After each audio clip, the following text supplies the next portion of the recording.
Welcome back, everyone. Thank you so much for staying with us. Our focus is still on Benue State and internal wrangling within the state chapter of the APC. Last night, we heard from Comrade Dominic Alanja, who had a lot to say about his understanding of the situation in the state. But for us to have a balanced conversation, we must hear from the other side because, it looks really messy at the moment. In all of this, Governor Gov Alia has denied calling for the resignation of the APC National Chairman, Abdullahi Ganduje. Tonight, let's hear from the Chief Press Secretary to the Governor, Sir Tesukula, who joins me from our Abuja studio. Good evening to you, sir. Thank you so much for joining us this evening. Good evening. Right, so let's kick off from where this conversation stopped last night before we talk about the development of the state. From my conversation with Comrade Alanja, it looks like there is a distinct factionalization in the party. My first question to you is, why is Governor Alia at loggerheads with the Secretary to the Government of the Federation, whom your party members say contributed a lot to the emergence of Reverend Father Alia as governor today?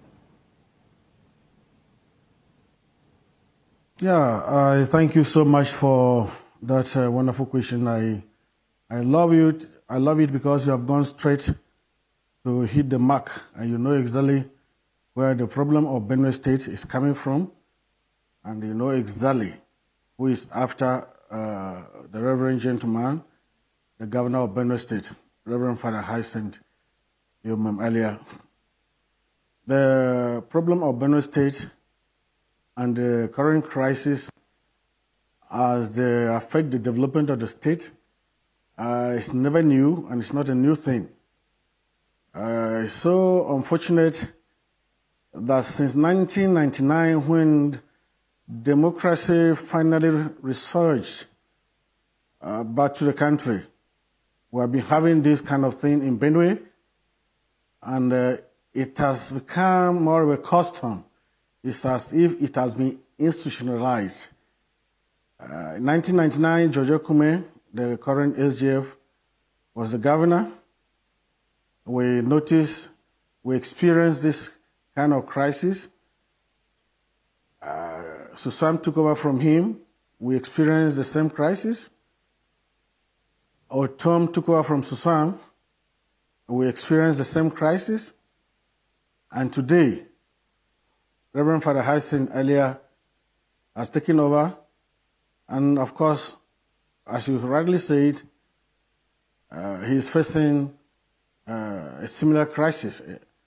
The only difference is that his has come very early in the life of his administration. But then, like I said, those who are keen followers of political development in the state, in Benue State, we agree with me that these crises are there not because the governor is not performing.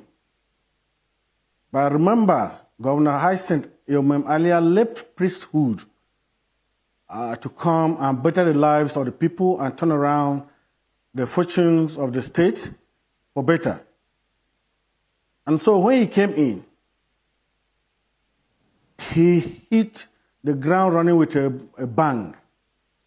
First of all, he saw how the civil service was in shambles. The morale of civil servants was dampened to a fault. Pensioners were dying on a daily basis. And then the infrastructure of the state was in quagmire. The dilapidation was unprecedented. Where is it going to start? First of all, who are the drivers of the polity? Who are the drivers of development? The civil servants. And so what did he do? First of all, he brought reforms into the civil service. The reforms have already started yielding fruits. And that is why today in Benue State, Father Alia is referred widely as Mr. 25th. First of all, and then the second thing is people must be alive for them to support a government for development. Senior civil servants, those who retired, and they will call them retirees, that were abandoned for over 67 months.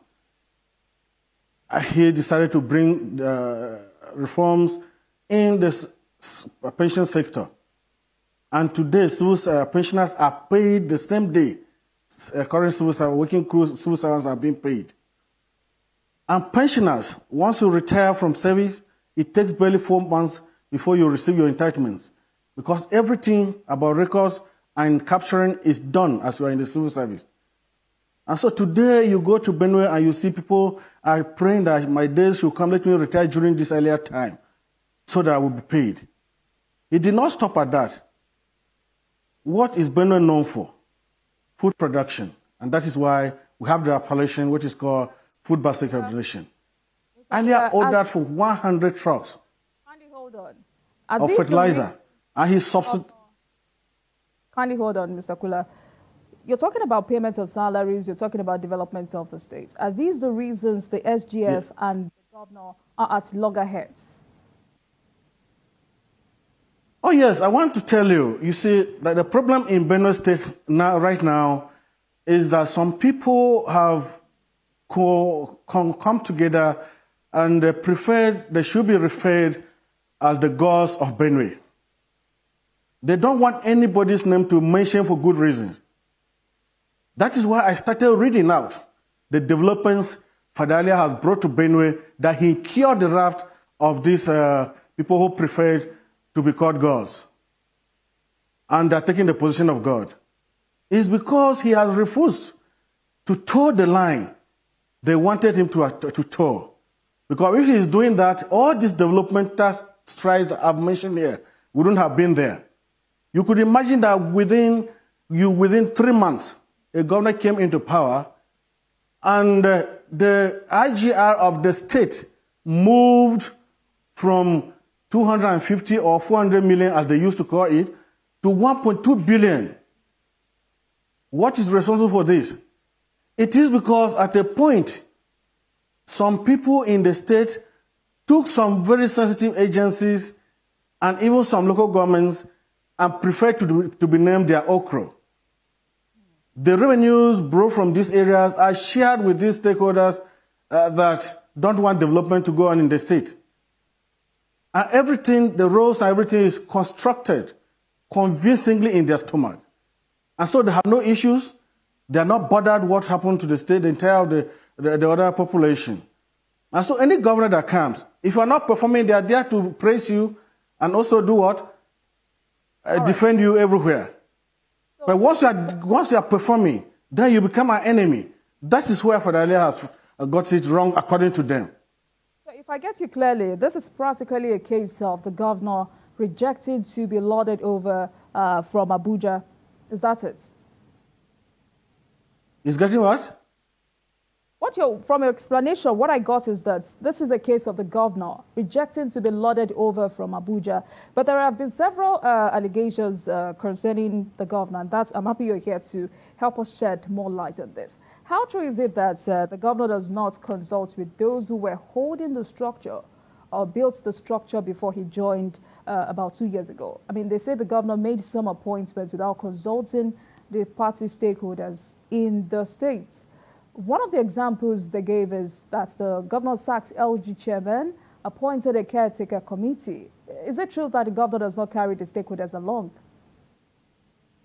That's a mere pretext. That is what is called giving the dog a bad name in order to hang it.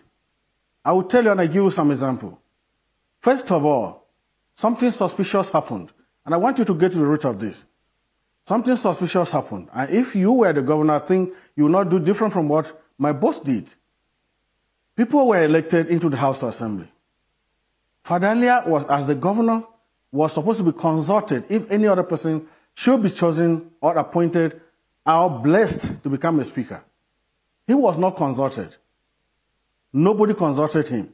Rather, what he got to know or he heard from those who were elected was that they were called somewhere and told that this is the speaker. Somebody was introduced to them as a speaker. That was so strange.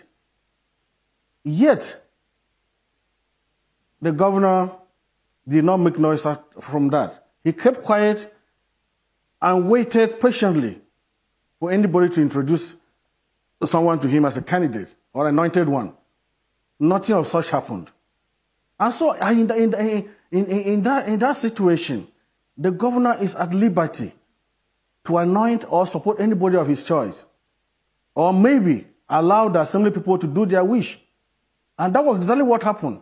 When he allowed the people to do their wish, it became an issue. Now, back to the issue of consulting, I just gave you an example. Who consulted him before they anointed somebody that had been complaining that was not made speaker? Yet, the governor, because we know that because of his human nature, he is often undermined. When he was to appoint commissioners, 15 names were given to the governor to appoint commissioners from these 15 names.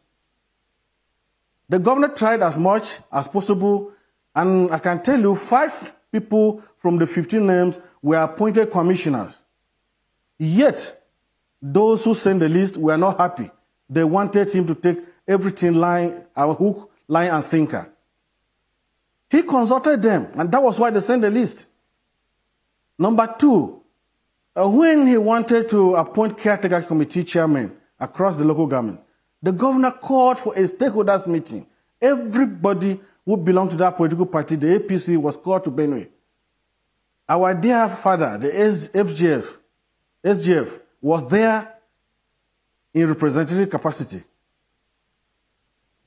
And things were discussed in the open. His Excellency directed that every local government should go and bring names for him to select from, who becomes the governor and who makes the caretaker committee. That was exactly what transpired. People brought names, but this was still not satisfactory to some of these people, because they believe that people should not be asked to go and discuss this name before they bring them. Because some people are used to the tradition that anytime there is going to be a thing of that nature, they are called individually and asked to place or bring lists of the people they want to be made chairman, so they will be reporting back to them. This time, it was collective. And so they are angry because it wouldn't have been collective. It would have been individual. That is the issue. Nobody. I tell you, among the people who are complaining, one of them, as we speak, one of them brought his own daughter to be made a member, a secretary of the local government. And that lady is a secretary of the local government up to this point. So if they are saying that they are not consulted, I begin to wonder. First, commissionership, they send 15 names. If you are not consulted, how do you send 15 names?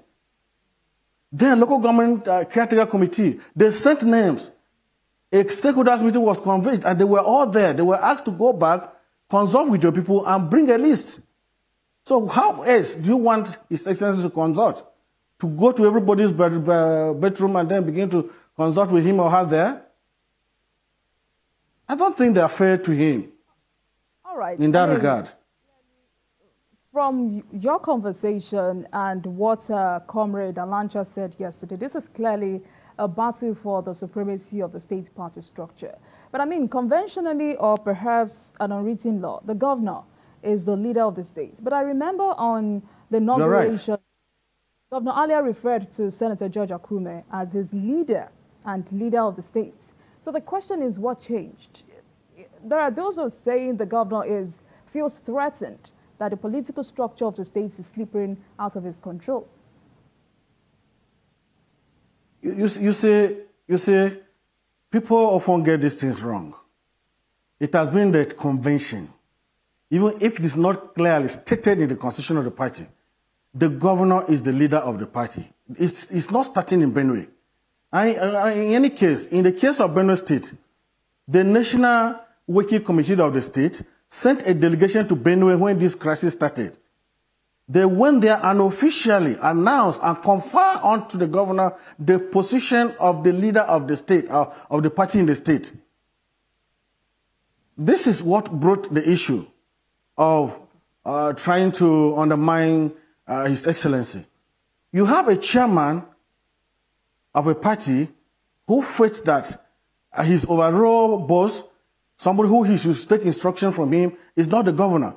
And so he went to a point that, at a point, he undermined the governor to a point. Okay, for instance, there is this body recognized in the Constitution that is called the State Executive Committee. It's different from the State Working Committee. Just like you have the National Working Committee, and you still have the National Executive Committee, chaired by the President of the country, who is the leader of the party. Meetings of the National Executive Committee are held in the seat of power, and the President presides over these meetings. In the case of Benue, the chairman was there. He will call a meeting and refer to that meeting as State Executive Committee meeting, and the governor will not be aware. And then the meeting will be held outside Government House. It will be held in the party secretariat. One of these meetings was on the 11th of January, when he summoned State Executive Committee meeting that is supposed to be called only by the governor, who is the leader of the party, and presided by Sen. Austin Egada called this meeting, and it was in the secretariat. His Excellency was not aware. In that meeting, the plan was to go and suspend the SSG and the advisor to the governor on local government and chieftaincy affairs. The governor only got wind that a meeting of that nature was happening in the secretariat. The governor drove to the secretariat and made the chairman presiding over a meeting that the governor would have presided upon. What did the governor do? He went inside, sat down, and the chairman couldn't have the remorse. He had the temerity to go ahead and conduct the meeting. The governor sat there. Which governor do you think would do that in this country? He sat there and he listened to him until the meeting finished. And so, when you have a chairman who is up to undermine you to that level, how are you going to do? What are you going to do? We have precedents. When His Excellency, the SGF, was the governor in Benue State, when he came in, somebody else, Mike Idoma, was the chairman of PDP at that time. When he came, he said he was not comfortable with Mike Idoma. Remember, at the time he became governor, Gimade, who was the godfather of politics in Benue at that time, was the national chairman. With all recourse to Gimade, he removed the chairman. He also removed the secretary. That was how he brought Samuel Otom, who was just coming from APP at that time. And he made Otom secretary. Gimade did not die. Gimade did not do anything. Though Gimade was the overall boss here, because he was the national chairman of that political party that Jojo Kume won governor. And so it came, it has been happening. How about the case in Kano State, where you have the current chairman who took over from Shakaru? So we have this precedence. When you have a chairman of a party that you are the leader and the chairman cannot work with you, do you have the capacity, you have the right to do away with that chairman? But in this case, you have a chairman who has contravened the constitution of the party, indulged in anti-party activities, and is suspended by his own council ward. That suspension was ratified by the State Executive Committee. And so what do you have? That chairman has to go. All right, so we'll come back to that. We'll come back to that because that's a very serious issue that I would like to take up with you. You sent out a press conference, a press statement rather, saying the governor is not participating in any meeting to discuss the removal or resignation of Alhaji Ganduje. Is it true that the governor is planning to leave the party? I'd like you to address that and also address the rumor that No. At no point. No point. His Excellency is very, very comfortable in APC. His Excellency is very, very comfortable as the leader of APC in Benue State. His Excellency, Gov Alia, is very, very comfortable and is in firm control of APC in Benue. He's appreciative of the structure that brought him into power, that drove him into power, and that is the APC. And so that is not under discourse. He's not thinking towards that. As his spokesperson, I can authoritatively tell you that His Excellency is not thinking or moving an inch out of APC. I also wish to let you know that it has actually become a strategy by the haters of development from Benue State, who are bound to give His Excellency a bad name in order to hang him. And so you can see that day in, day out, today, tomorrow, and next, they continue hiring people who are ready tools to help them propagate falsehood and fabricate stories against His Excellency and try to downplay his achievements, that he has recorded, tremendous achievements he has recorded within a very short time in office. And so His Excellency did not discuss or even send a representative anywhere to discuss anything pertaining to the resignation or removal of the current chairman of the biggest party in Africa, that is the APC, Alhaji Umar Ganduje. No. All right. So let's come back to the suspension of the state chairman, Austin Agada. Some APC members say this is illegal. What executives say they were lured to the government house, offered money to accept the suspension of the chairman. You've tried to explain what happened, but in proper perspective, what really happened? You see, after the elections, the APC won overwhelmingly the seats of the National Assembly and only lost one Senate to PDP and a House of Reps to Labour Party.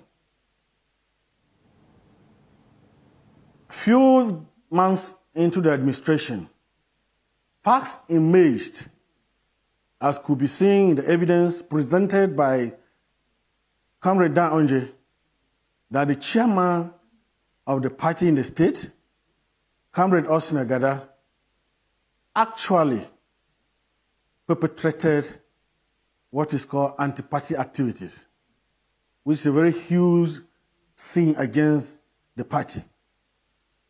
Comrade Onje wrote a petition, attached the evidence, and sent to the National Secretariat. Copied the word, the state, and the local government where the state chairman hailed from. That's Iheji Ward and Obadibo local government. Why the National Secretariat kept quiet? The people of Iheji, because they are the most heated. The senator was supposed to be close to them. When they discovered, actually, one of them sold out in a manner that they now have to do without a senator in the party, they got icked. And what did they do?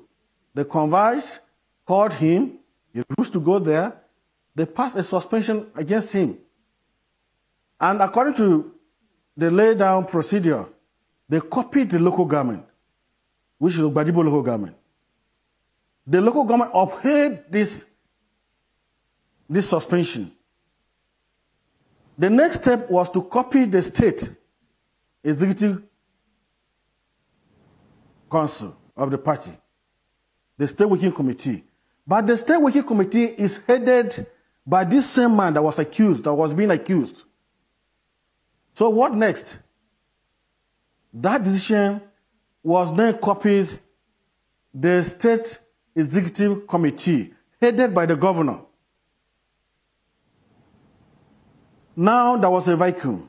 A vacuum in the sense that if Agada was suspended, the next person who would have acted would have been the state deputy chairman.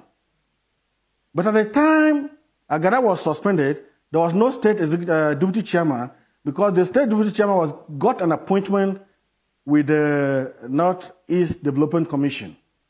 And so that void was yet to be filled. And so the vacuum became imminent. And the State Executive Committee, headed by the governor, had to step in to fill that vacuum. That was what brought up Omakuru Benjamin as the acting chairman of the party, following the appeal and request from the people of Zone C, where Agada hails from. They knew that without the appeal, that position may be given to another person to act. And so they came together and unanimously submitted the name of Omakuru, who before then was a member of the State Working Committee, to act in that capacity. That was what brought Omakoro into power as acting chairman. Thank you. All right. Now, you've alleged that one of the reasons, or the major reason for the suspension of Austin Agada, was that he engaged in anti-party activities. First, let me ask, is it against the party or against the candidature of Daniel Onje?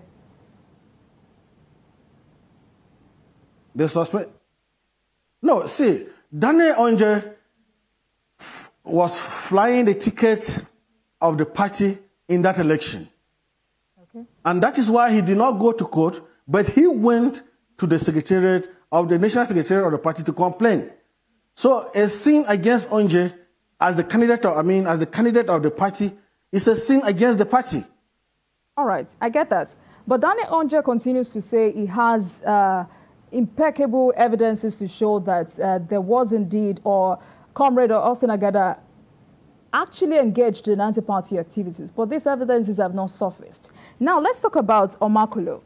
Article 31(5) of the APC Constitution, paragraph 2, says, in the event of vacancy, meaning suspended or dead. Now, in the state of state officer, the local government area council executive committee shall propose a replacement to the local government area council congress for endorsement. Thereafter, the name shall be sent to the state executive committee for approval. The names then shall be forwarded to the National Working Committee. Now, in the appointment of Omakolo, was due process followed? Yes, I just told you due process was followed. I just told you. You see, in Article 13, H4 of the APC Constitution 2022 as amended is very clear. Who has the powers to fill a vacuum if it is created? Who has the powers to do that? Is the State Executive Committee. Just like at the center here, you have the National Executive Committee headed by the President. When in our party, Comrade Adams Oshomole was shoved out, what happened? The State Executive Committee, headed by the President himself then, Buhari, sat together and brought up Madam Bumi, the governor, to act in that capacity. When there were issues, issues or instability in the state, in the party, at the national level, what happened? The next team met, and what did they do? They brought in the current chairman, Alhaji Umar Ganduje, to be the national chairman. And so Article 25(2)(5) of the party is very clear that whatsoever is the status of the NEC at the federal level is the same authority or the same function that State Executive Committee has at the state level. So when issues happen at the state level, they take the same functions of the NEC at the center. And who presides over the NEC? It is the president. Now at the state, who is supposed to preside? It is the governor. And so it was the SEC presided by the governor that brought in Omakoro. So he acted within the constitution, the powers conferred onto him as the leader of the party and the chairman of SEC to take such critical decision at a critical time. All right, Sakula, let's be clear. You said you followed due process because in this constitution that I'm looking at, it means Omakolo's name has to get to the National Working Committee. The National Working Committee of your party has to endorse him.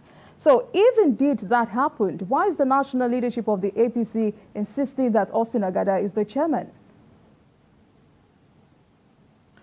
No, I don't think you got it right. I don't see anywhere they have insisted that he is the chairman, and I don't think they will do that. What I saw was a misinformation, a complete misinformation that was sent in a letter addressed to His Excellency and also addressed to Agada. First of all, they said cases should be withdrawn. Who took who to court? Who took who to court? It was Austin Agada, the suspended chairman, that took the party. He took the party to court and took the leader of the party, His Excellency, to court, and not His Excellency or the party taking him to court. And so it was as good as telling him that you go and withdraw the case you instituted against the party. Because His Excellency did not institute any case against Austin Agada, neither did the party do the same. And so I don't see anywhere that you say that they are insisting that Austin Agada is the chairman of the party. They have never said that, at least in the letters I've seen. All right, let's take a break. And when we come back, we will continue this conversation. This is Politics Tonight, everyone. Stay with us. We'll be right back.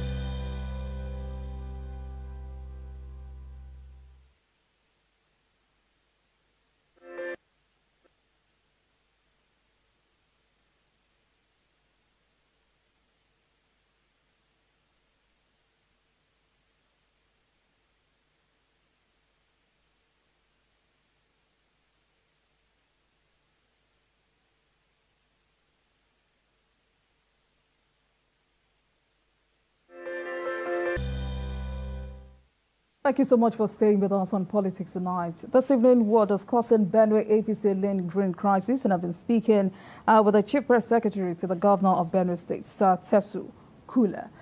Sir Kula, thank you so much for joining us, for staying with us, rather, on the program. Before we move on to matters of development of Benue State, the National Working Committee of your party has resolved that all ongoing cases filed in the name of the party or associated with matters concerning the party and involving party members must be discontinued and withdrawn from the court within the next 7 days. Will the governor adhere to this?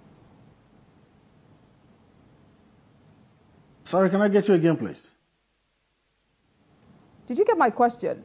The National Working Committee of your party has resolved that all ongoing cases filed in the name of the party or associated with matters concerning the party must be discontinued and withdrawn from the court within the next 7 days. So I'm asking, will the governor adhere to this?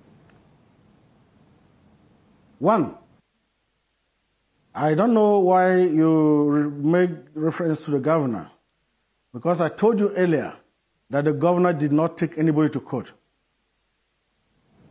He did not take anybody to court. I think you have that. Now, number two, I don't know whether the National Working Committee of the party has such authority as to act in the manner they have acted. Because a case taken to court is beyond the party.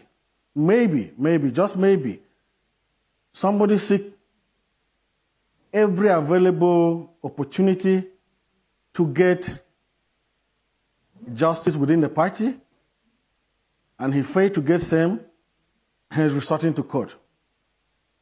I give an example. When Agada was suspended by the HG, his own council ward, they sent the report to the local government. The local government had issues with the party chairman Agada at that time. They called him, according to the reports. Severally, he refused to attend to them. They ratified the suspension. They sent the suspension across to the National Secretariat. I also sent same to the leader of the party, who is the head of State Executive Committee of the party. When they could not get any response from the National Secretariat, 5 days after, they had no option but to go to court. That, remember, it is the ward, Iheji ward, where Comrade Agada hails from. They went to court to get an injunction, which they got. And Agada stands suspended. It was based on that injunction they got from the court that the governor now acted as the leader of the party and as the chairman of SEC by appointing Omakuru. I said this earlier. And so it is the people of Iheji that are in court against Austin Agada and against the party, that the party should give reasons why Agada should not be suspended or why they delayed ratifying the suspension of Agada at that level. And as far as that case is concerned, by the case by Heji people is concerned, Agada is no longer the chairman of the party in Benue State. Because no court or competent jurisdiction has come out to say that they have nullified the suspension of Agada that was ratified by the local government, by his local government. I don't know whether I've answered your question. I do not think so. But I mean, when they say when two elephants fight, the grass suffers. And you have also said the biggest challenge here is that this is a huge distraction to the governor. So is there any real efforts to end this crisis? The governor, I must tell you, is not distracted. Of course, because for over time now, discussions concerning this crisis has taken over the media space. And that is the intention of these traducers, those who don't want anything good to come from Benue. They want everybody to discuss crisis and forget about what Gov Alia is doing.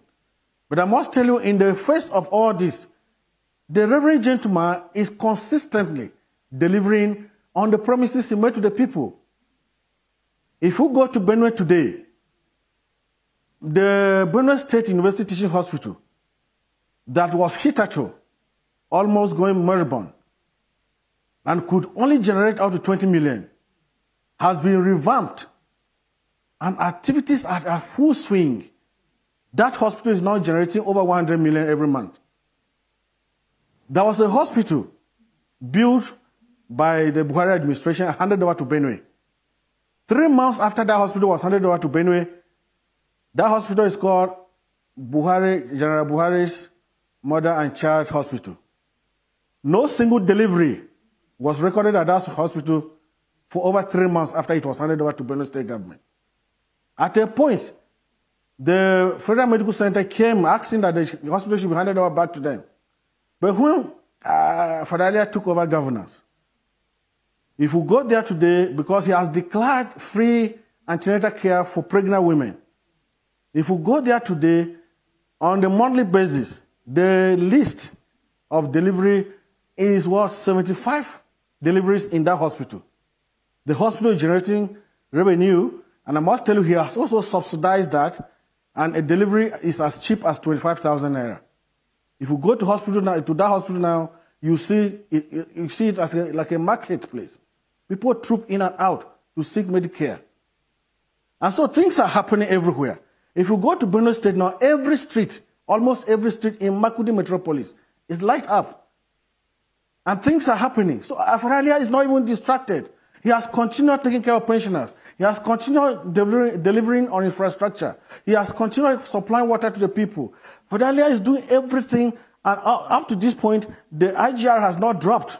Rather, it's going up. He has continued to do this. And so he's not distracted. They will make noise. They will make noise and try to distract him, but when they come back, the development is still there. And the people of Benue State are hailing him on a daily basis. And that is exactly what the people wanted. All right. Let's talk about insecurity. I mean, this remains the biggest challenge in Benue State. About 2 days ago, the governor confirmed that 8 local government areas in Benue State are on the front line of insecurity at the moment. What is the governor doing to secure Benue State? Yes, His Excellency actually inherited this issue of insecurity. And as you may be aware, very many people were in IDPs. There was no farm work done anywhere. And during his campaign, he made a promise that his own agenda, the first thing on his agenda, is to ensure that the people go back to their homes and they continue in their family activities. And so when he took over, he put every machinery in place, and things started happening.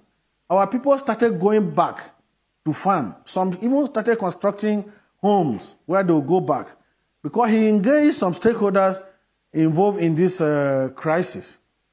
Because, first of all, he called for meeting of pastoralists, the people you call headers, and their leaders came over.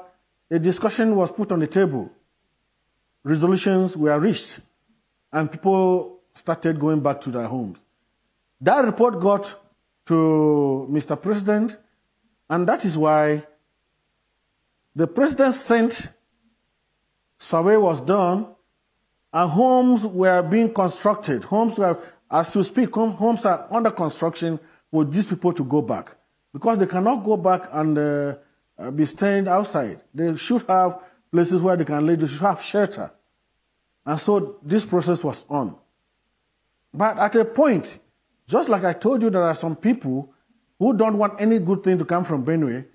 At a point, people we believe should know better started coming over the TV to say that Reverend Father Alia has called headers to go back to Benue. The headers are in Benue grazing freely and showing people a letter purportedly written from, by the governor to come back to the state. An investigation was carried on. And we discovered that actually some people faked this letter and sent to people, to these headers to come in. Father Alia himself said this. Because people send this, but they know that when these people come in, they will distract everybody. They will distract development. They will cause insecurity. And so people who are enemies of the state are fighting on all fronts. That is what has happened. However, he's not resting on... Yes, I'm with you. Right. Please kindly land in 30 seconds. But... Out of time. Hello?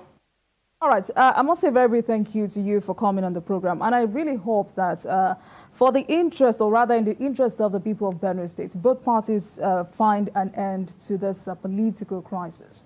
Thank you so much for joining us this evening. I've been speaking to the Chief Press Secretary to the Governor of Benue State, Tesukula. Thank you for joining us.